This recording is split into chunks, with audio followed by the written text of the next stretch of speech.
Welcome to another podcast of Adeel Pirzada podcast. Today, we got a very special guest at our studio, Mr. Louis Doiron. I don't know if I still spelled it right. Really close. It's a French name, so we're going to get used to it in a bit here. Lou, thanks a lot for being here. Lou's background is actually in EOS system, so we're going to go dig into that, what exactly it is. It's actually inspired by the book Traction, which is I'm a big fan of. And it's going to be a lot of questions about helping the businesses and entrepreneurship. But before I go too much detail in that, I want to introduce my co-host here, Mr. Kevin Padillo. How are you doing, Kevin? Hey, doing fantastic. Glad to be here, and I'm super excited. I was very excited to talk with Lou about EOS and something that I love, and Traction is great. So as we get started, welcome to the Adeel Pirzada podcast. This is episode 23. Today we have business strategist, chief strategist of At The Helm. At The Helm will guide your business and team to powerfully implement and execute vision, continuous improvement, systems, concepts, and tools, including EOS, also known as Entrepreneurial Operating System. EOS is a business management system with a set of simple concepts and practical tools. This complete system has helped thousands of entrepreneurs and leadership teams get what they want from their business. And in addition to EOS, At The Helm also provides other value-added services specifically curated for your unique needs and to achieve your desired result. And so reach out to Lou for his vision strategy, fractional integrator, and value-building services. Yes, welcome. Yes, great. Thanks, Kevin. Nice to be here. Yeah. Yes, great. That was a long intro, but very well deserving for Thank sure. You got a lot going, so for sure we have a lot going on. Yeah. Yes. Awesome. Podcast is sponsored by the Pircon Group, Design Construction Services. We provide construction and commercial construction services from design build to general contracting services to project management. We love building interiors of restaurants, and we love building ground-up construction. And one of our developments is a multifamily unit, 16 units that is about to break ground soon enough here. So we're going to be telling you all about it one day. So stay posted. If you're interested in our services, visit pircongroup.com, and let's connect. All right. Yeah. Thanks, Lou, again for coming down. We actually this is something that we've been talking about. I came into understanding of Traction, and then Kevin actually is the one who introduced me. Mm-hmm. I knew about it a little bit. I have heard of it, but I didn't really had a time to actually look at that stuff by Gino. So. What you're doing, the system EOS, is inspired from this book. It is. From Traction. Okay, tell us about, because I actually don't know much either, so I've looked into some of the stuff. I looked into what you guys are doing, and then there's a software and a program that's following up too, and is in construction right now. But what is EOS? Yeah. So EOS is, we describe it as a system or a way to manage human energy in organizations. Simply put, it's got some simple, real-world, practical tools that have been cobbled together by Gino Wickman, who created EOS about 15 years ago through a set of circumstances that he had running his own family business, and where he had to come in to help turn that business around. And he was also an original member of the EO chapter in Detroit, the Entrepreneurs Organization in Detroit, Michigan. And so through that process of turning his company around and eventually selling it and working with some other peers that he had in Detroit, he started to feel like he had a knack and a feel for what made entrepreneurs tick, number one, and what was best for entrepreneurial businesses. So out of that was born the original EOS concept, and he and a partner named Don Tinney started to perfect the principles of it. And this is not a theoretical exercise where they just dreamt up something and it was an epiphany overnight. this is a cobbling together of existing and some real world tried and true processes from people like Jim Collins at Good to Great, who wrote Good to Great. Oh, Right. yeah. Patrick Great book. Yeah, Patrick Lencioni, who the 5 Dysfunctions of a Team and a bunch of other things that Patrick has worked on, and he's a guru in that area, and something lately called Working Genius. So they were all, and then certainly, and Dan Sullivan from Strategic Coach. All those guys are friends today, and their processes and systems and their thought processes all work well. And so that what Gino and Don did was put together all of those things into a systematic way, very simple way to actually go about managing your business.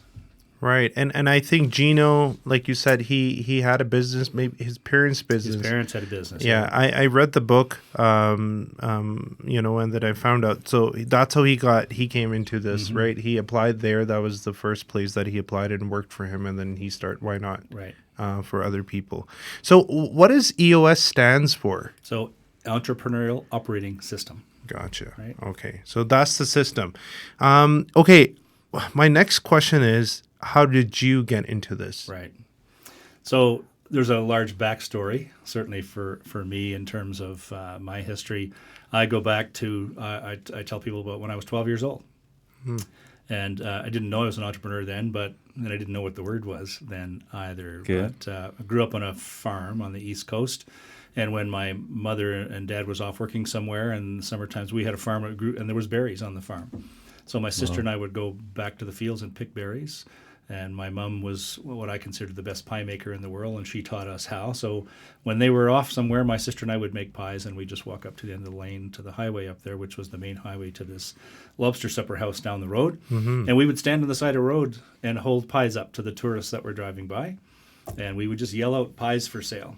Little did I know I was being an entrepreneur at that point, right?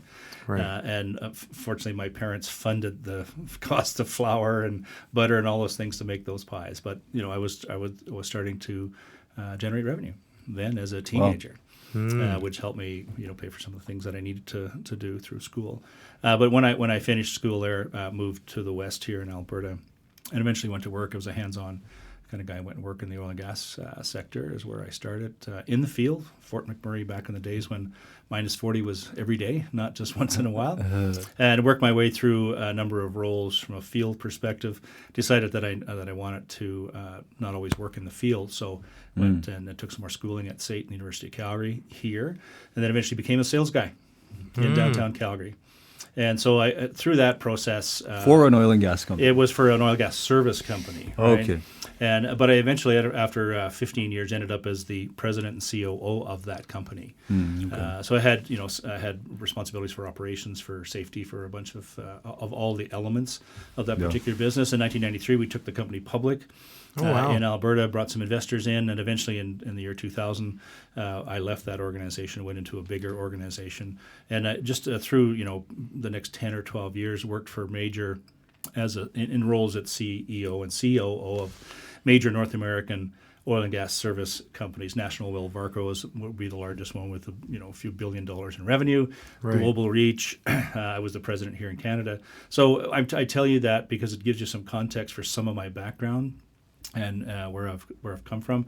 But every one of those situations and every time I worked for one of those companies, there was a private equity ownership involvement in those companies. And so at some point, the private equity people wanted out. So they would sell the organization, and then somebody would come in and buy us. So eventually, in the latter half of my story, I wanted to understand the private equity side of life. So I went to work in private equity and sort of the business aspect of doing deals, helping leadership teams become better, and going into companies on behalf of investors and bankers to help shore up their investments. Right. So there, I would be considered a business fixer, so to speak. So I'd help leadership teams develop and get better.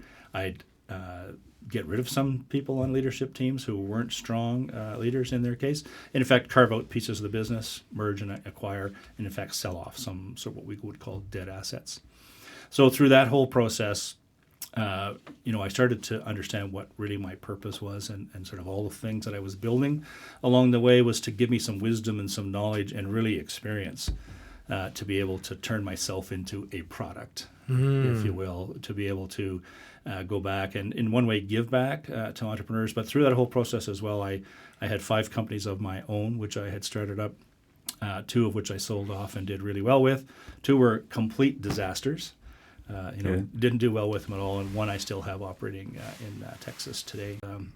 A restaurant and bar business here in Calgary. I had a business that was in the electronic technology with respect to dozers and cats and graders. So in the construction sector, we were the original resellers of Trimble navigation equipment that most construction firms today that have earthworks or dirt moving equipment have today. So I was involved in that sector as well. A civil engineering company that we have going today. And then I had a food services. So we made and manufactured jam products that we sold as well. Oh, wow. So a broad range of things. Wow, that is very different industries. Yeah. It's a broad range. Big cross-section. And then even my oil and gas experience was not just oil and gas. There was industrial construction activity, so that as well, everywhere from the United States to Australia. We had an operation in Barrow Island in Australia, and I've done a lot of work in the Middle East as well. Spent a lot of time in Dubai and specifically in northern Iraq. So, trying to run business there in countries that just don't have the resources and the people with the knowledge to help get things done. So, my experience has been worldly in that way. But what I can say from an entrepreneurial perspective, I absolutely understand trying to make payroll on Friday. I got a banker breathing down your neck because your receivables are up here and your payables are even higher. So all of those pains that entrepreneurs have on a week-to-week basis, I get all that because I also worked on the other side of the desk where worked for major companies that money was not a problem. In fact, we had too much of it, and we were beholden to shareholders to invest their money to grow our businesses, right? So on a grand scale, certainly much different than being an entrepreneur, but entrepreneurs aspire to that, and so I think some of the value I bring for entrepreneurs is understand where they can go with their businesses, and in fact, how they could exit some of their businesses after a number of years to these bigger corporations that I've worked with. Right. What I've heard, like you build a business for 2 reasons. One for if you want to basically build it as a legend, right? It goes forever and ever. And the second one is you build it and you sell it. Yes. And you make a whole bunch of money. Yeah. There's no other third reason to have a business. What I've heard and learned. So, sorry for cutting you off. Keep going. No, you haven't. Yeah. So lots of companies are out there building the business and then they'll sell it, right? And then you had those experiences. Yeah. Yeah, I had all those experiences. I think what I learned through that process is something around the topic of purpose, right? So while what you described of why you would have a business is accurate, what we do, and this is not an EOS thing, this is some other work that we do at The Helm around the strategy side of life, where I like to come to... Also outside of EOS? Outside of EOS, yeah. Okay. So one of the areas of at The Helm that we like to try and work on is the actual entrepreneur themselves. So while EOS is designed to work with the entrepreneur and their leadership team, and specifically around the team, and helping create the vision, helping to build traction to achieve the vision, and help to create a healthy leadership team. We also want to worry and be concerned with and help the owner and the entrepreneur. And so one of my first questions would be for you, what do you want your legacy to be? What does life look like for you at 45? I don't know how old you are, but what does life look like for you then? And lots of times... personally, he's already 45. Just kidding. He's not actually. I got a lot in my head, Yeah. right? I got there's a lot in the head of an entrepreneur because, and then you learn over time, and then you actually make better with those thoughts, and then you manifest it better. So there is a 5-year, 10-year, and then obviously 20, 50, and then after even I'm dead kind of goal, right? Right. So there's a goal that it's coming near, and then there is a big goal. So I can go all day long about it, what I really think of, but at the end, I would say without going into too much detail, right, is that the goal it needs to meet its success basically, right? It feeds. So if you don't have the success out of it, you can't really keep going and making those efforts. So you reach those milestones, and then you come out at it as successful, and then and that's what keeps you going. And then it has to provide it for everybody, that who is on the team, they're all benefiting from it. So how do you measure success? What is your measure of success?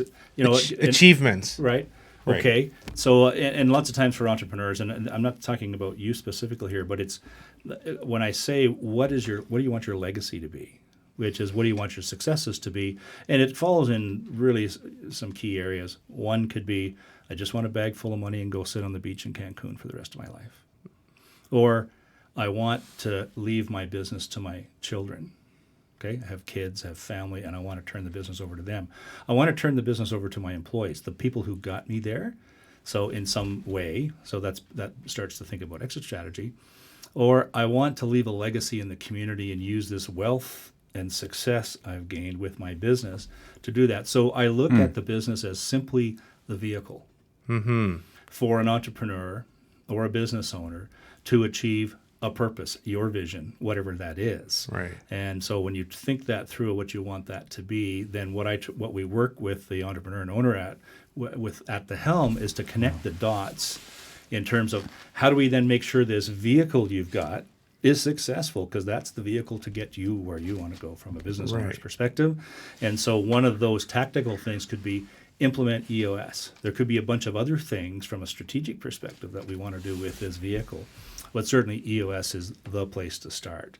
And so when I go back to my career, I think about probably well over $1 million I had spent in my career on systems and processes and implementations of things like SAP and Salesforce and all these other software programs that were out there, using some big name consulting firms. And what I found every time was, when we finished the implementation, it was never finished. There was always a wanting for more. And what would happen is, you'd go back to the consulting firm and they'd have a handout to want more dollars for more time and more effort to implement it. What I found, and I wish I had discovered EOS way back then, because it's a complete different mindset when you're trying to implement a very simple management system for not only the entrepreneur but for the team that's there as well. And ultimately, it's intended, if I'm an implementer for a company, it's intended for me to work myself out of a job. Right. Because it's about teaching and coaching and mentoring. It's not about consulting and telling you how to do it. We coach you to figure that out yourself. Right. I just happen to have a pretty broad business background where I won't be there to consult to you, to tell you the answer. I'm to lead you toward the answer. And find the answer the answer on your own. Yeah. And I can tell you, here's my experiences. That's the best way. Yeah. And so at some point, though, you and your team can take this and run with it. You don't need me in the room. But what typically happens is, after some time with an organization, they go, we love to have that unbiased second set of eyes in the room to ask us hard questions, keep us on track. And so not often, what we call companies graduate, because we can only teach so many things, they technically will graduate. But they, in our case at The Helm, in every case, it's, we just want to keep going with you, Lou. Or we would like you to come and run our annuals, like a strategic planning session, using the EOS model to do that. Yeah. So you have At The Helm, which is a corporation, and then EOS is the system, and you basically have the franchise. So obviously Gino has multiple franchisees like that in their own jurisdiction and area, they're educating and helping people with this EOS system of traction. And just to summarize it, that you have worked for pretty big firms in the past, I have. and at a pretty high level positions, and where you making those big decisions. And eventually that led into you opening your 5 businesses right after that. Yeah. So after having all the knowledge that you gained, you said, okay, I'm going to apply within your own creativity that you're going to create. And then they were all in different industries. All different industries. And then after that, you came to EOS. That's right. So after struggling, you realized there's something missing in this entrepreneurship, owning a business. There's something is not working well Because for bigger companies, it's a lot easy. Everything, I mean, the company's been around for years and years. You don't even know what they actually did to get there. You just come there and you just kind of enjoy all the luxury. You have people, assistants that are doing things for you. It's all set up. Yeah. You don't never have to worry about it, how it got created, and if it's something goes wrong, how to fix that, rather than just the system is already built and been there. But when you're creating your own company, you go through all those issues, and even you at like what it sounds like. And I had the similar experience that I worked for different companies, and they were well set up, 100 years old, 50 years old. I never had to think about the things after I started my own company and started the business. I never thought that those things are actually to be looked at, and they could become a big issue. Right. And then you end up looking from smallest to the biggest thing, especially in the beginning. And then you have to start building up that. So when you started, so that's how you came to EOS. And then did you apply to your company first, and after that you became a consultant and franchisee? Yeah, no, and again, we would never use the word consultant when it comes to EOS, right? Because that's not what we're there to do. But in terms of my career transition, so as I got older, I was looking to transition myself. So my purpose changed in life, where I just decided I'm done with actually owning P&L statements and actually getting my hands messy. Although we do some of that as part of At The Helm in terms of our fractional integration business, where we do get in and get our hands dirty, but for a very short period of time.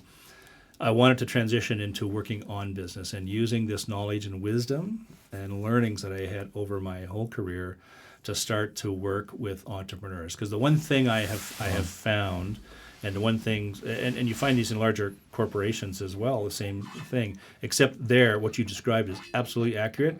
What they give you is they've got all kinds of resources, not just money, but people and technical knowledge and skill set and the ability to go out and get that. As a small company entrepreneur, you don't have that. You're it. And the system, and then they know it works and what works for them, and they've tried it for years. So it's been already, corrected and whatever was needed. Well, that's why the sweet spot for EOS is companies that are entrepreneurial-led, right, with owners who are vulnerable and is scared of status quo, and they love change, and they want to get out there and they're trying to grow. But it's for companies that are typically, say, 10 to 250 employees, but with an entrepreneurial mindset. Okay. It's not that EOS wouldn't work in a larger corporation, but just the way larger corporations work, it's just not designed for that at all. It's designed specifically for the entrepreneur. Oh, wow. Right? So 250 is max. Well, I wouldn't say max. I have a couple of clients that are fairly large today, of major oil and gas service companies based out of Houston, Texas, where we apply it to a Canadian subsidiary, let's say. Or they're using it in their U.S. Houston office. So it does work there and works specifically for leadership teams. For the office only. For the it's not corporation. It's really around the decision-making process, right? So in a lot of big corporations, especially ones that are public, the strategy and all those things are done at the board level, not necessarily at the leadership team level. So that's where the cross-thread happens. But certainly the concepts can happen there. So for me, when I was transitioning my career to working on businesses, what I found was two things. When I was going, as I said earlier, as that business fixer, I didn't have a system or process. It was Lou's system or process aligned to whatever the vision for the investor was, right? And so I didn't have a systematic way to look at the business and to actually implement something, right? Anything, any kind of system. So that was missing for me as well. And then secondly, having a team of people that can support that broader than just implementing a system. So when you hire external consultants, they're going to come and implement a software or a management system, and that's what they focus on. What I was able to do was to start to look at the entrepreneur, him or herself, and help them connect the dots. Because ultimately what I learned was what entrepreneurs today, and probably since the dawning of time, you don't know what you don't know. Right. So what I'm able to bring to the table is I'm able to ask the questions of the things that you don't know. Right. Using my experience, my wisdom. So when I see what I call young or business immature teams today, and it doesn't matter what kind of business it is, every client I have is from different sectors because EOS is business agnostic. It doesn't. It applies to any business anywhere, from clients that we have our funeral service clients right on through to architectural firms. So but when you have somebody in the room who's an implementer, who can ask you hard questions and bring up topics of things that you don't know. And it doesn't mean that you're not smart, because a lot of the teams I work with, there's MBAs in the room, and there's engineers, and there's some very bright people in the room. But it's the business maturity that's missing that I find today when I walk into teams, because I happen to be the white hair in the room most of the time for some of my clients. And it's just to help them figure out what it is they're missing. So it doesn't mean that they have it in the company, but lots of times where I'll coach folks is they're always wondering, if I come into a team that's 5 or 6 people and the company's 10 or 12 people, it's when you want to do something different, the first question they ask is, well, how am I going to do that? Right? Talk about delegate to elevate. Right? How do I delegate that stuff? And I just, my answer is, maybe that's the wrong question you're asking. Maybe it's the who.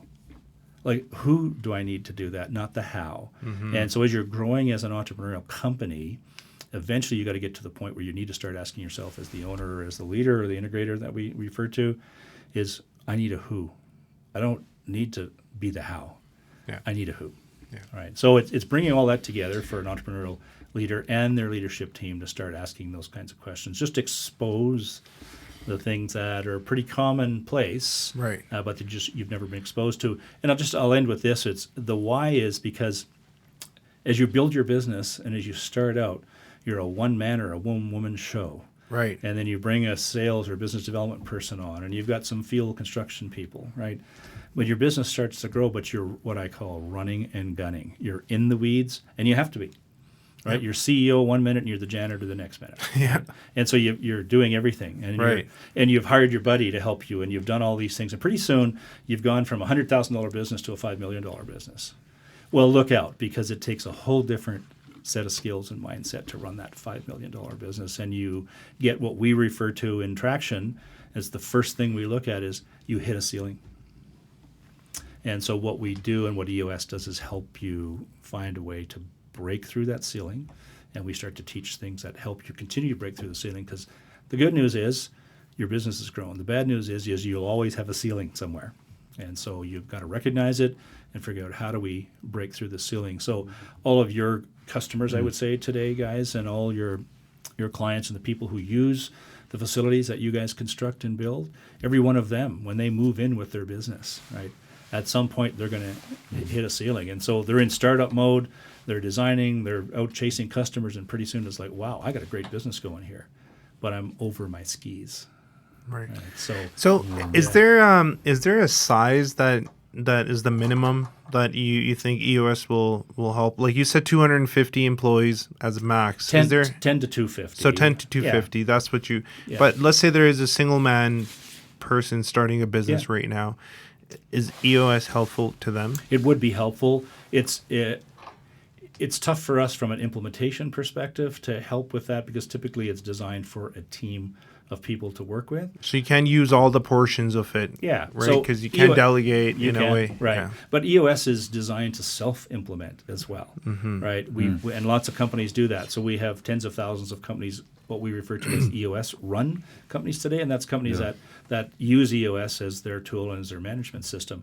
And as some of them self-implement, right? So they'll get the book Traction, they'll read this book, Get a Grip, which is really a fable about a business. Oh, yeah, I like that. Right, and it's a story version. Yeah, it's a story version of it, and how they implement it. So what we typically find, though, is people who self-implement, at some point they will hit a ceiling with self-implementing. Right, because they're missing some of the context, and they find themselves getting mired back in the business, especially as the business grows. It's like, oh, God, I don't have time to lead this. So at some point, we get a phone call to say, hey, can you help us facilitate, keep us on track, or get us back on track? Usually is why they're calling us for that reason. Yeah, it's like mostly when you're starting a business and you're your own.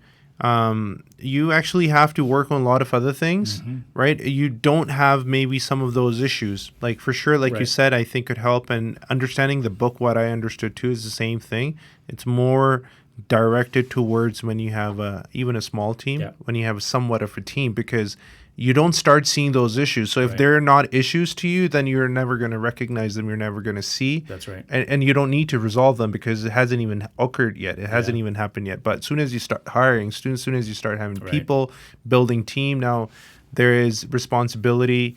who's going to do what, when are they going to do it, how are they going to get it done. Yeah. So that's where this system will become. Well, if you look at can implement it better. Yeah, you can. And when you have a very, the very basic business structure is what we refer to as a visionary integrator role. So there's two seats, let's call it the top of the food chain. But in most cases, in small entrepreneurial companies, there's just one seat there. And the owner or the founder is typically occupying both of those seats at one time. But as you build your business, you typically would end up with probably someone in a sales, marketing, business development seat. Mm-hmm. You would probably have someone in a finance related seat, and that finance person is dealing with everything from HR to IT systems to you name it. And you probably have somebody operationally who's looking after things. And sometimes that's the actual integrator as well, who sits in the integrator seat and is operating the business. So when you think about that, there's really 4 critical seats. To us, that's a team, or even 3. We have a number of clients who are just 3 people around the table that we get together with. Now, they may have field operations, say like you do with construction crews. Right. And so, you wouldn't look to necessarily safety, to all these divisions. Safety, all those different pieces, right? It's under the operations, right? Yeah, So- that's right. So you're working with that team specifically. And so in construction business, for example, there's a lot of project work, right? So you wouldn't necessarily take EOS and try to push that down into your field construction activities, except for maybe around a project management aspect of it, where you would really, I'd love to use EOS and the principles in terms of managing a project itself. Because a project is its own vision, its own criticalness, its own budget, its own timelines, and its on time and budget and schedule. And that's what EOS is designed to do, is help you with accountability and having discipline to achieving those goals. In this case of a project, what are the goals of the project, right? To finish it on time and on budget. But when it comes to the team itself, you can start to work with a team of 3, which is very effective. And as you build your company out, you grow it from that $1 million business to the $10 million business. Now you've got a system and a process in place that's just inherent. And what we try to get you to the point is where you're really running a self-managed business. Right. Right. So it doesn't matter who's So sitting in you the don't need to seats. be there, and then it's running it. Yeah. Yeah, well, it's That's the intended- ultimate goal of any goal. business, right? Yeah. So Right. Yeah. And you as an entrepreneur, eventually, likely your best value for the company is to be looking ahead 6 months and a year and planning ahead while you're letting the team over here run the day-to-day business and deal with all the stuff that most visionaries hate to deal with. right. Yeah. And they're not good at. Exactly. From a high level, everyone, if you're just tuning in, maybe you're a little lost to what we're talking about. We're talking about Traction here, the book Traction. Great book, by the way, by Gino Wickman. We have an amazing guest today, Louis Doiron. He's, I hope it said it better. And it's a Like I great, said, it's gonna get better as we go into this. Yeah. it's a great book on business and operational success. So great book. If you're wondering what we're talking about, this is what we're covering here. And I do want to ask a question there, because I know you've worked with a lot of business leaders. Mm-hmm. What do you think are the common roadblocks they face, that business owners face? Yeah, you find? There's a whole host of things. I think typically when we walk into the room, we know that entrepreneurs and business owners are dealing with 130 some issues at any given time. They're Right. always there and they're always prevalent. The problem is they're in their heads, and they don't come together with what are all the issues and what do they look like and share those with the team. So that tends to be one of the largest roadblocks. And you're not rowing together then if you're not facing your issues together as a team. The one I mentioned earlier is not knowing what you don't know, right? It's really the bigger aspects of the business and what do I need to help me progress and move forward. So those tend to be the most roadblocks. And I would tell you the probably the number one is I work sometimes with a lot of entrepreneurs who are not very self-aware of what their limitations are and are not willing to admit what those are. At the end of the day, we can't, as EOS implementers, we can't help those kinds of individuals. Yeah.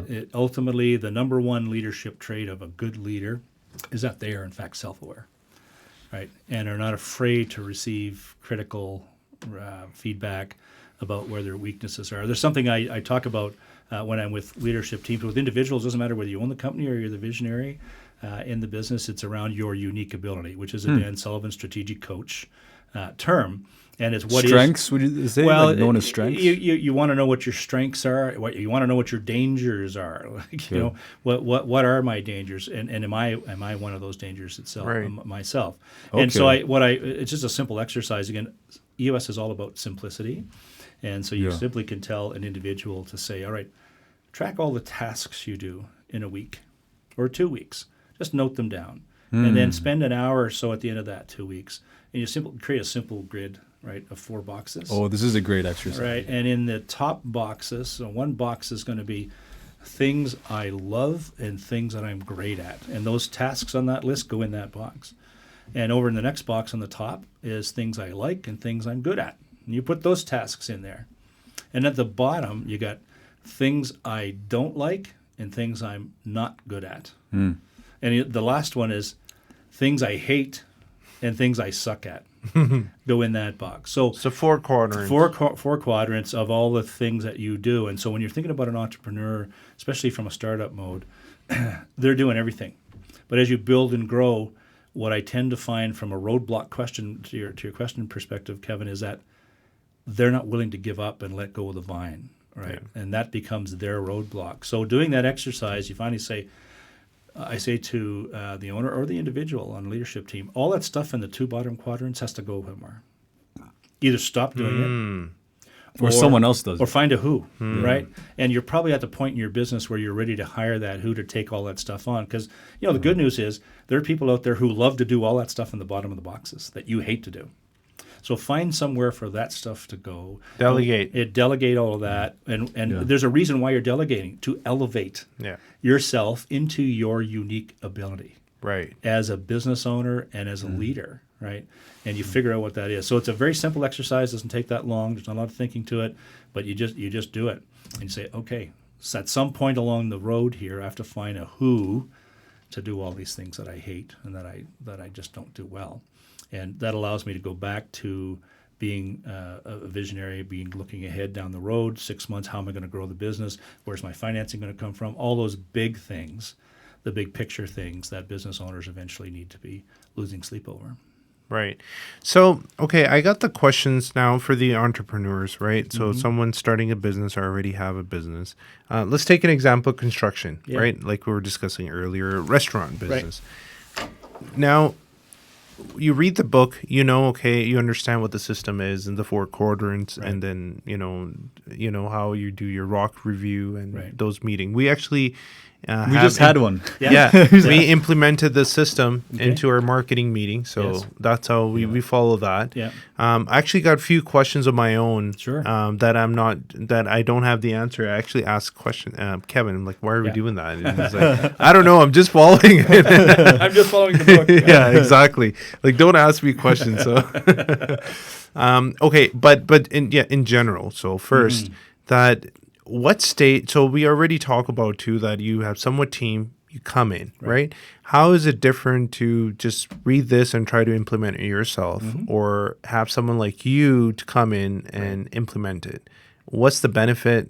And why should someone do that? Right.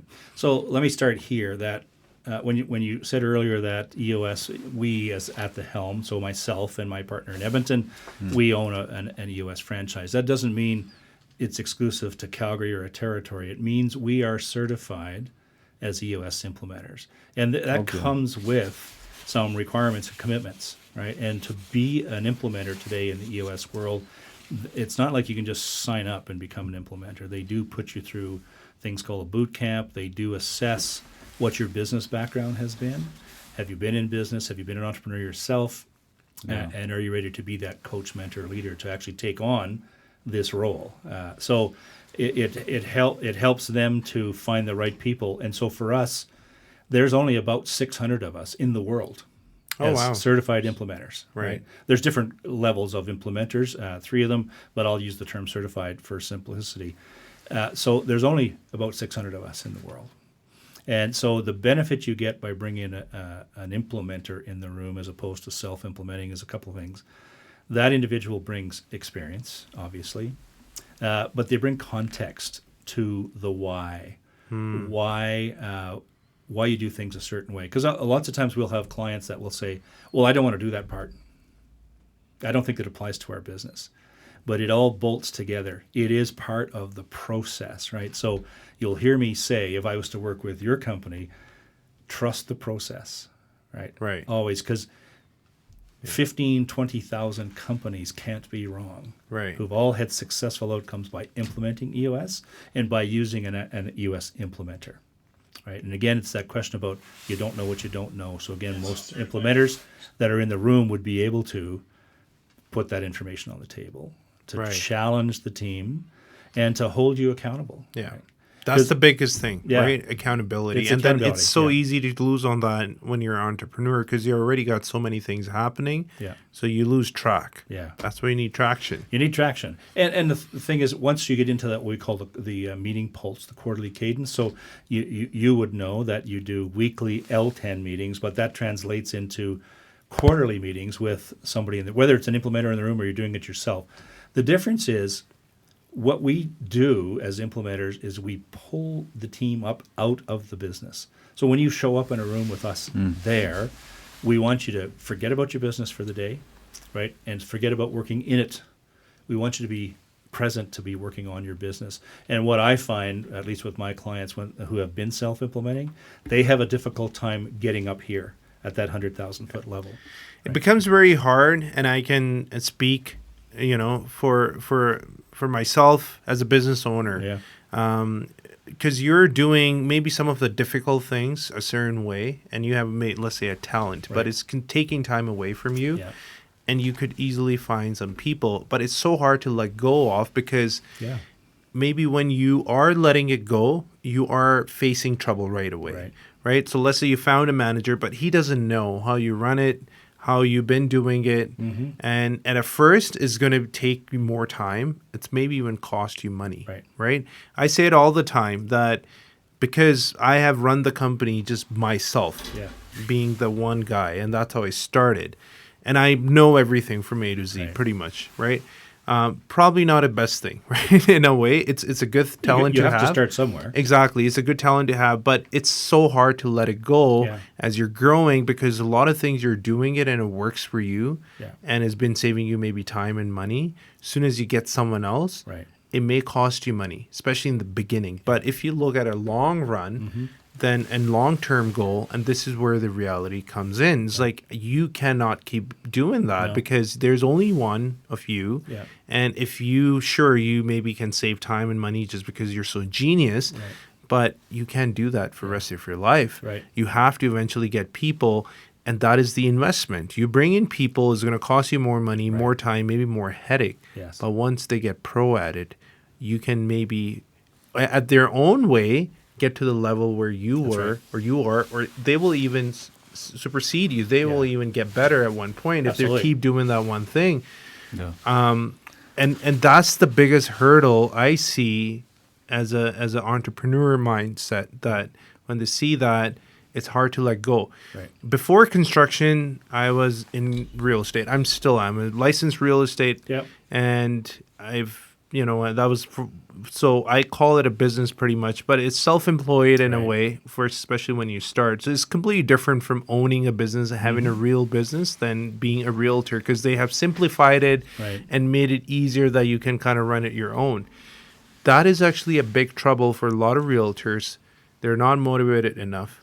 They're not inspired enough. And they can't really run. They're so used to running their own way and finding time that works for them. And it lets you do it. Has the freedom, right? So you're like, okay, I don't feel like working this month or even this week or this year. Sometimes they'll like take time off. It doesn't, but you cannot do that with some of the businesses, like real business. Like let's say you have a real restaurant. You can't be like, hey, I'm going to shut down the restaurant today because I don't feel like going. If you want the customers, you have to. It doesn't matter. You're sick, you're away, there is some emergency. You have to figure out ways to do that. And mostly with all the businesses, you have to do that. And I think that's where it could become very helpful, where if you invest that time and money and effort in the beginning to build that team, then you can be actually away and do other things. Well, you can, and one of the key things of EOS and implementation is you might think that we go to vision first, right? Well, we got to have a vision. What is our vision? And the owner will already have a vision in their head. It's pretty loose, right? And it's not necessarily shared with everybody, but people are rallying around the owner and that vision. So, but what we focus on first are what we call the foundational elements of a business. First, it's like building a facility. You need a foundation, right? You can't build it unless you've got a concrete foundation or some other kind of foundation there. So in our world, our first day together is what we call a focus day. And it's where we explore hitting the ceiling, the number one thing. And we talk about and teach 5 elements around how to break through the ceiling. And then we focus on something called a scorecard. In other words, how are you going to track how well you're doing? We focus on what we call the meeting pulse, setting rocks. Those are the foundational tools. And then the critical one is referred to as the accountability chart. Not the organizational chart. It's different. Accountability is all about seats in the business. So you start with structure first, people second. So what does my business need to operate effectively? What structure does it need today? What structure does it need 6 months from now and a year from now? So you may have boxes in your accountability chart with no names in them and no accountabilities. Right. That's okay because you're looking ahead. You've got a 1-year plan. You need to know how your business is going to grow and what seats you're going to need. And then we get teams to look at the accountabilities of those seats. So we'll go to the 4, 5, 6 core accountabilities that person needs to accomplish in that seat. And back to your point, if I had $1, even I had 50 cents for every time somebody said to me, I might as well just do it myself because I know how to do it. Exactly. Right. Well, how is that going to help your business moving forward? You may need to do it on certain times and points in your day, but you're not teaching someone to help take that work away from you in a way that you would do it. And the other thing, if I had $1 for every time somebody said, I just can't hold people accountable. What do you do to hold people accountable? And I'll say, well, my answer is, it's you don't. If you set up the accountabilities and the expectations related to those accountabilities, then that's all you need to manage someone. If you've hired someone who doesn't know the tasks to do to achieve those accountabilities, then you've hired the wrong person. That's on you to deal with that. So setting expectations is the number one capability of someone who owns a seat and is managing a team of people, is to create those core accountabilities. So those are the foundational tools that we put in place and help you to design in those first 3 sessions we're together. It's all about that. And then we talk about vision building then for the next 2 days. And we go, and vision for us is not a statement on a wall, right? Vision for us is the answer to 8 questions, right? And we get the team to think about it. So this is taking this vision out of the entrepreneur's head and putting it on the table and getting a team of people to rally around this vision. So why? So that you are all rowing together toward a cause, a vision, a purpose, any of those types of things. And then with that, then we'll start to answer those 8 questions that we eventually end up on your vision traction organizer. And that becomes your strategic plan. Right? Yeah. So that's how it all comes together. So again, back to your point of what does an implementer bring to the table versus doing it ourselves? It's making sure you're following the steps in the way that they're designed for the maximum output. And help is there, and then like I said, a lot of it's not going to work for you. It's not like you do it one day. It's like workout, right? You don't go to the gym and you make the muscles the first day. This is not a seminar or a one and done thing. It's a system and a process. Yeah, right? you have to keep doing it in order for it to work and actually help you. Okay, very quickly. So you coming in and doing, so I actually want to summarize the there is a lot of information and help in the book and a lot of knowledge there. Just to summarize that, what it really present, the top 3 that you would say. So we talk about the quadrant chart, like the 4 sections, right? Yes. That's very important for any team. And then you have the EOS implementer that you basically run your meetings, right? You apply the system. Within that system, there is goals. We were talking about that earlier too, that we apply it to. So there's the rock review, scorecard, and the milestones.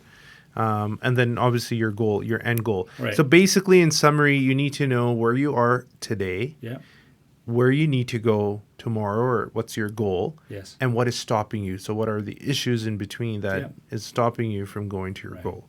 And that's how you implement the system, and it helps you eliminate all those problems and get to your goal. Yeah, there's a lot of steps within there that you touched on some of them, but you wanna start with what we call the BHAG, right? So it's a Jim Collins term, the big hairy audacious goal. Where do you want to go 10 years from now? 10-year years vision. from now. Yeah, I have that question. Right, and it's something that's sort of out there in the clouds, right?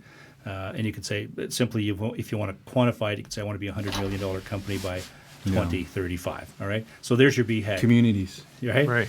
And so you bring that back down a little bit to a 3-year picture. So what does this look like in 3 years? And you might put a financial metric to that. Say, well, if we want to be a $100 million company in 10 years, in 3 years, what's that number? And then what does it look like? It's just a picture. It's not a plan at this point. And you'll list some things there that say, well, it means that we're going to have 60 employees. We're going to have offices in 4 cities. I mean, you create the list. Not 100 things, just 10 or 12 things in terms of the 3-year picture. Then you boil that down to what we call the execution side or the traction side of life. There's some other things in the top, and you talk about core values. We talk about your purpose and your niche and all those things in there. Ideal customer, stuff like that. It's the marketing strategy, right? Yeah. What's your target market, your psychographic, demographic, and geographic customer. That's actually really valuable. Right, and so what that allows you to do is, this is all about focus, right? So the marketing strategy would be focused for the business development sales side of the house, but it's really for the whole organization to say, we're not going to run around chasing shiny objects here. We have a certain kind of customer we're going to go after and target, and that's where all our energy and focus is. It doesn't mean we're not going to look at everything that doesn't come in the door, but it helps you to filter the stuff that's coming in the door. Right. And so distraction is whatever is not gold. It is, all of that, right? And so in our world, everything revolves around core values. You hire, fire, reward, recognize people around the core values of the business. And core values for us are not something aspirational that you've dreamed up. The core values are who you are as people, as a leadership team. So we discover what those are for your organization, for your leadership team, because your culture is born out of your core values as a business. It's not the other way around. Right. And so then in order to get traction to achieve all these areas of the top end of the vision side of life for us, traction is all about what's the 1-year plan. So that's where you set goals. What goals do I need to achieve, 5 or 6 or 7 of them, to achieve my financial goal for the year? So this year I want to generate $5 million, and I want to have this kind of profitability, and I'm going to measure myself this way. What are the top goals that I need? So those are goals. Right. From those goals, you think about what are all the issues in my company? And it's not just what's in your head, it's what's in Kevin's head. It's what in everybody else who's at the table. What's in your head? What are my issues? Everything from I don't have enough people, I don't have enough money, right? I don't have enough resources, I don't have this, I have these problems over here. You list them all. And I could tell you in most companies I could walk in the door, it doesn't matter what business it is, and I could make a list of 20 things that are probably your issues. Like they're Because common. they're pretty much similar. They're standard repeatable stuff, yeah. And like I was when I was working in big business, every board table that I showed up in, the issues were the same. It's just a different name on the door. But there's some uniqueness, obviously, to your particular market and your particular industry. Right. So what you do then, guys, is you look at the issues and your goals as a team, and you create rocks out of that list of things. And you say, what are my number 1, 2, 3, and 4 priorities that I need to get done this quarter? So rocks come out of the goals. Rocks come out of the goals, and the issues Right. is where the rocks come from. Okay. And pretty soon what you've done when you've got the rocks and say, I need to accomplish these 4 things in this quarter that are good for the health of the business, that will help me achieve my goal this year, but also tie to my 3-year picture and my 10-year BHAG. Right. So now what you've done is you've created that discipline and that focus, and you've created a single thread through your whole organization that aligns to my 10-year plan. And oh, by the way, does that then align with your personal purpose and vision as the owner of the company? Right. Okay. So we've been talking about the use in the system, what's in the system, and then obviously how to implement it, and how you as a coach and implementer can help with that. What about, I guess that's how you're keeping, so like your consistent help there for businesses to implement it, how long are you there for? Like, how long does it take? Yeah. So, yeah. And how long you're there for coaching them and helping them? Yeah, right. So the process, right, is typically an implementer would come in the room, and we do 3 sessions over a 3-month period. First month will be a focus day, right, where we talk about hitting the ceiling, setting your scorecard, your accountability chart. We work with you on that on the first day. The next month we come in and we do first part of vision building 1 day, and that's the start to answer those 8 questions. So we'll do some work around those on that day. Then the next month we'll come in and do vision building day 2, and we'll finish the answering of the 8 questions. But through that process, you're already implementing. You're implementing on day 1. After day 1, when we finish focus day, we tell you to go back and implement L10 meetings in your business. We want you to build a scorecard, take the first crack at it. It's not perfect. We're not looking for perfection right away.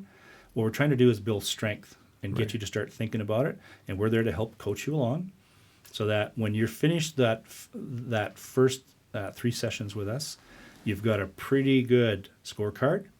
Your meeting pulse is underway already, right? Your accountability chart is not 100% perfect yet, but it's pretty fleshed out. Right. So that by the time we come in then for our first quarterly session, that's when I can tell you with experience that the dots all of a sudden start to connect. Gotcha. Holy cow. Sure.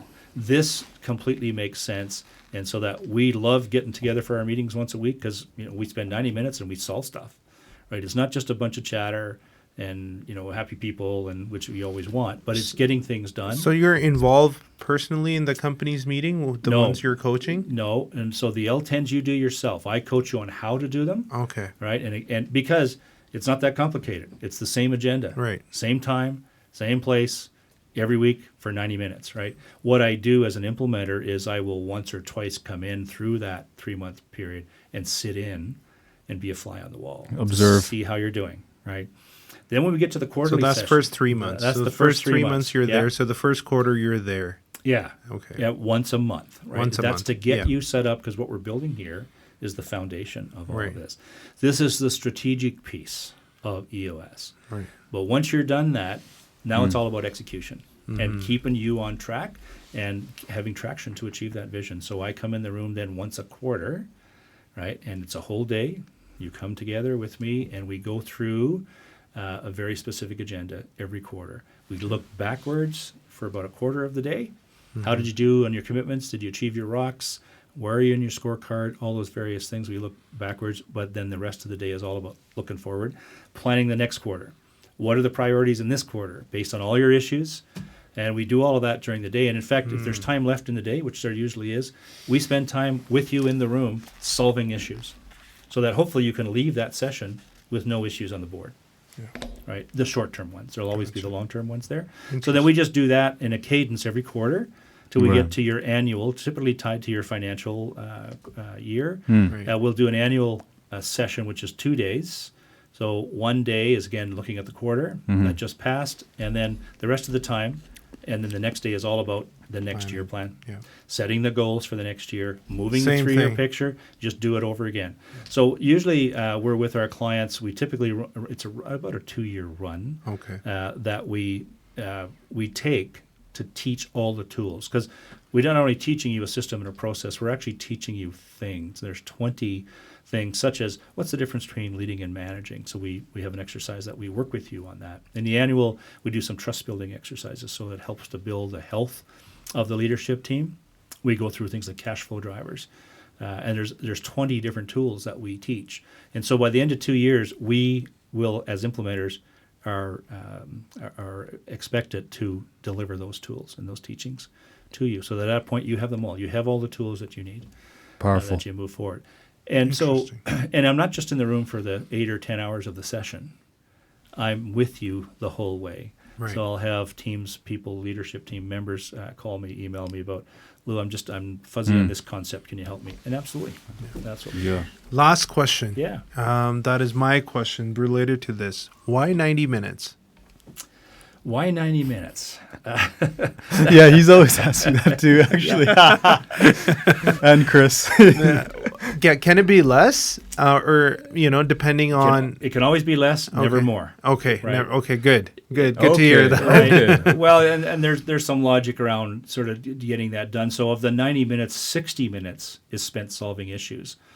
Part of the meeting is designed so that during the check-in, you ask the question, hey Kevin, what's your personal best this last week? What's gone on in your personal life that's just been wonderful? Segue, right? What's your business best? And that's the segue. Yeah. And our so, segue take a lot of time. Right? We don't even do a segue, actually. No. Well, and some of my clients say sharing personal stories, Yeah, but what it does is it humanizes you. It kind Yeah. of takes you out of the business a little bit, and just it gives you time to do that. It's kind of like the water cooler talk, there, right? But you're just celebrating some things personally that have gone on for you personally and in your business. And then we spend 5 or 10 minutes looking at the scorecard, right? Where are you at in your scorecard? And what happens most of the time is people start to debate the numbers on the scorecard.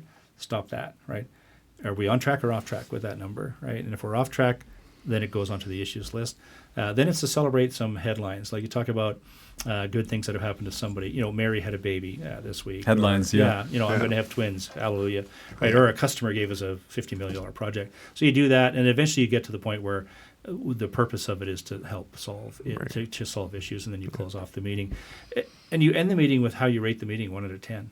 It's very important that you do that. And the why is what we're trying to do with EOS is to get you strong in 6 key elements of your business. So I talked about that 136 issues before that every company has, and there could be thousands of them, but they will all fit into these 6 segments of what we call EOS: vision, people, data, right? Issues. Every company has issues.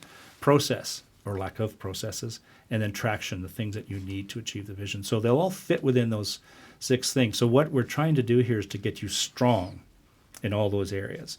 Powerful. And the measurement you have at the end of every meeting is, how strong were we in this meeting? 1 out of 10. 10 meaning it was a wonderful meeting. We solved some stuff, right? And it was just a great meeting. Versus 1 is, this meeting really sucked. And so what you're trying to get to is that every meeting, once a week, you come together, and it's an 8 out of 10. So we're trying to get you to that 80% strength level every time and everything you do in every one of those 6 elements. Yeah. So that and why 80, not 100? Because 100 is utopia. Yeah. Right. Powerful. But in most companies we step into, they're typically in that 20 to 30% range when we start. Yeah. And so all the work that you do through the process over that 2 years is to get you strong in every one of those elements. And when you get there, I can tell you from personal experience, the power of acceleration that businesses get when they're all aligned and rowing together and have a clear vision and everybody understands and I mean everybody in the company, right? You may not want to share financial information, certainly in some businesses, but if you do, that whole alignment through your organization, whether you've got 10 people or 50 people, is unbelievably powerful for the acceleration growth of a business. It's unbelievable to watch. It's very powerful, and honestly, I want to share that for viewers that it's for all the industries. So not just 1 or 2. It's any type of business where you got a bit of a team and a growing company. You're going to need help of this system and this book. So there is plenty of information in the book about the system, how to use the system, and how it actually works. And there are, people and help like Lou who are actually helping you implement the system and making sure that you're going to follow it and you're not going to fall through. And if you have any questions on the way, how you get there. Also, it's sort of coaching based on Lou's experience that, he's been sat on the bigger seats of a lot of businesses and ran businesses himself. So there is a lot of help that maybe it's, off the book. Like, how do I do certain things? How do I find accountants? And who do I find first? Do I need a good lawyer first for my business or accountant first? And all those sort of things. So when you have an implementer and coach like that, you actually get that help on hand as well, right? So, that's awesome. Lou, plenty of information and a lot of interesting stuff. I actually would have a lot of questions, but I don't think the time will allow us. So I think we'll find an opportunity in the future to actually discuss a bit more. Maybe our viewers can, if they have any questions, they can let us know. I know that this podcast is going to help actually a lot of our clients. So, because we're in commercial industry and a lot of our clients, almost everybody is a business owner. Right. They're either small, medium, big-sized business owners, and they're all running businesses, and they're all entrepreneur, and they all have the creative mindset. And this book and this program is going to be very helpful because not only you can run it for all the different industries, you can run all the meetings, all the different departments within the company. That's right. Your marketing department, your operations, your sales department, your financing and accounting department, any department where you're going to have the meeting, you can implement the system and get benefited from that. So guys, thanks. I want to thank Lou, and I want to thanks to this book by Gino Wickman. Traction is a really good book to follow, and if anyone have questions about this and anyone trying to implement this in their business, do contact Lou with regards to that. And how can they reach you, Lou? Yeah, certainly they can come through you guys if they want to, but you can reach me at lou.doiron, Doiron, at Atthehelm.ca. It's a bit of a mouthful, but Atthehelm.ca. I also, if you just go to EOS Worldwide, you can find me there, and I have a microsite on EOS Worldwide where it talks about me specifically, but there's lots of information. And, on EOS Worldwide, there's a lot of free tools that you can download and use in your business today, right? If you want to self-implement or I've think used about a bunch, right? And they're free there for you. Just go and get that information. There is a lot of free stuff on the website, even the beta version of the implementer software it's under construction right now. That is there, and then plenty of other information you can print. You can get those printable documents that you can fill out, and then a lot of things like that way. So do look it up. It's worthwhile. It's worth looking at it, and it's definitely going to help your business. The other thing I would just add, guys, is that this book as well is a pretty important one. It's called Get a Grip. So I do workshops on a consistent basis, typically one every month somewhere in some city in Canada, and it's around this Get a Grip notion. So it's Get a Grip on your business. Yeah. It's also written by Gina Wickman and Mike Payton, who is part of the U.S. world as well. And it's a fable. It's a story that may resonate with people. This is and it's about an actual business. Because this book is quite old, right?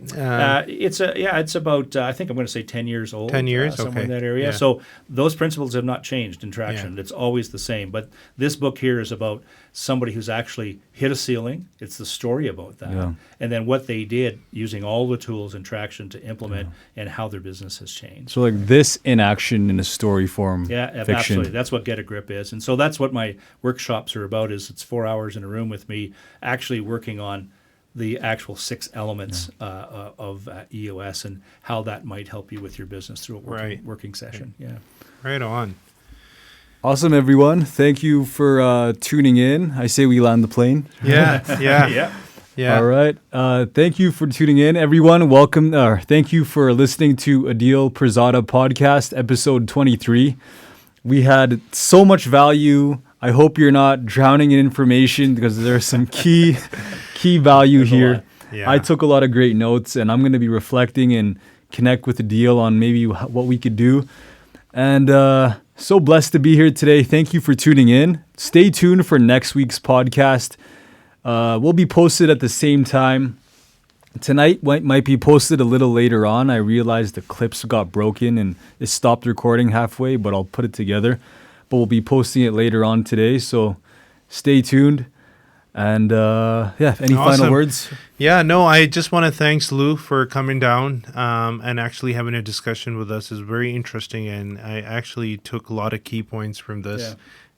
And I know I'm going to have a whole bunch after we run this, right? It's a life of an entrepreneur. You learn things and then you figure out, there is more to learn, because you cannot think about those things until you apply it. Yeah. You work it and you have issues with it. And then you're like, okay, what's the answer for the next 4 things? And then what's the answer for next 4 things? So I'm thankful for being here. And actually I'm thankful for having a guest like Lou, who's has such a background in this, and there's a lot of key points. So I hope that it was helpful for you guys, and we'll definitely have Lou back in the studio in your future. Well, for any of your listeners, it doesn't cost any money to talk. Call me. Right. I'll give you 90 minutes of my time, and I'll walk you through the program. I won't be there to sell you anything. I'll just talk to you about how the system works from front to back. Spend 90 minutes with you and your team, and it's free to do that. And it'll help educate you, and you can make a decision if this is going to work for you as a business. If you want to implement, am I the right implementer? Or if you want to self-implement. We're still there to help companies who self-implement as well. Lots of times we get called in, hey, can you come in just for a day and get us back on track? So that's available as part of the free part of our EOS implementation world. Yeah, you Strong. heard it, guys. He's available and he's here for help. So, and it doesn't cost you anything. So, anything about your business, whether this program is going to work for you or not, or where you should implement it and how much you should implement it based on your team, Lou is there to answer any of those questions. So, do bug him on that. I think any last words, Lou? Just look, my passion is making sure entrepreneurs achieve what they want from their business. This system does that. It's tried and true. But regardless, use a system, any system. Right. Doesn't have to be EOS, just because I know it from being an entrepreneur myself. It's helpful to stay on track and have a vision and be clear about that. But it isn't just about you as the owner. It's about the team. Right. That's going to get you there. It's about the vision and getting there. Yeah, absolutely. Yeah, 100%. All right. Well, I think we're actually going to land the plane here now. So thanks a lot for everyone for watching us. If you have any questions, if you have any comments, please hit the comments there. Do subscribe. Do hit the like button. And we will put Lou information in our detail and description as well, his email address and his contact information. So if you want to reach out to him directly, and if you missed the, in the podcast, you can check out in the description area. Perfect. Thanks All right. all. Have Thank a you, good fellas. one. Awesome, Cheers. guys. Have a great day, everyone. Make it a See ya. great day. Bye.